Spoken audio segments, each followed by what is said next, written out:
Emmanuel Macron took a gamble after the European elections last month, dissolved the parliament, and called for a snap election.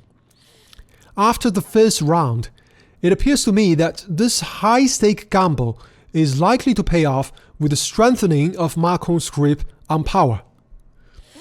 The populist National Rally Party, RN, has been gaining momentum in French politics even before Emmanuel Macron first became president. In fact, Yanis Varoufakis, the former Greek finance minister, states that Macron has a symbiotic relationship with Le Pen and could not have been elected if the National Front, the RN before its rebranding in 2018, were not strong. The same dynamics is set to play out again now for the National Assembly.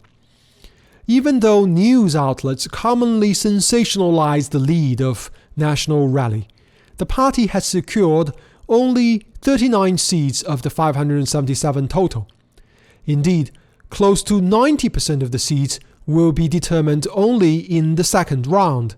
This is where things get complicated for RN. Many outside commentators, usually conservative or nationalist, find themselves in agreement with the policy rhetoric of Le Pen's party. Because they are against the big bag monsters, the EU and the American war machine, they can appear more authentic. These commentators are anti-EU, anti-immigration, and sometimes pro-Russian.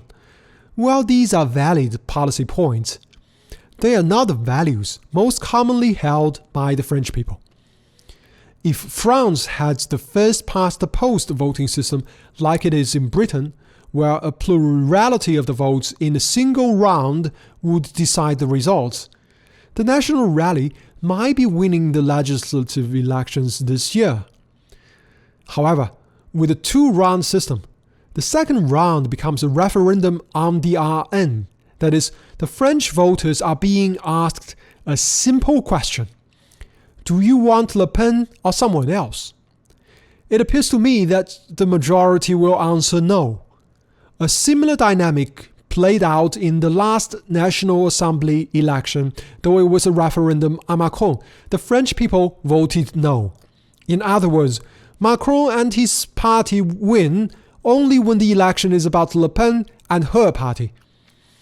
Since the left-wing New Popular Front will split seats among its constituent parties and will be more anti-RN than all other political factions, the effective control of the National Assembly by Macron after this election is very likely to grow. Certainly, this will not fix France's problem. Neither a populist majority in the parliament nor a Le Pen presidency would do that. In fact, the nationalist rhetoric is a distraction. France is one of the main beneficiaries of the EU, which was set up by former French leaders to serve its interests. The economic hardships that France and the EU face have many origins and are too complex for simple answers. While some of RN's policies, such as opposing French military intervention in Africa, are humanitarian, almost none of them would not exacerbate the hardship in France. As a disinterested outside observer, I believe between the two, Macron is better for France objectively, even though his victories are all thanks to the French voters believing Le Pen to be worse.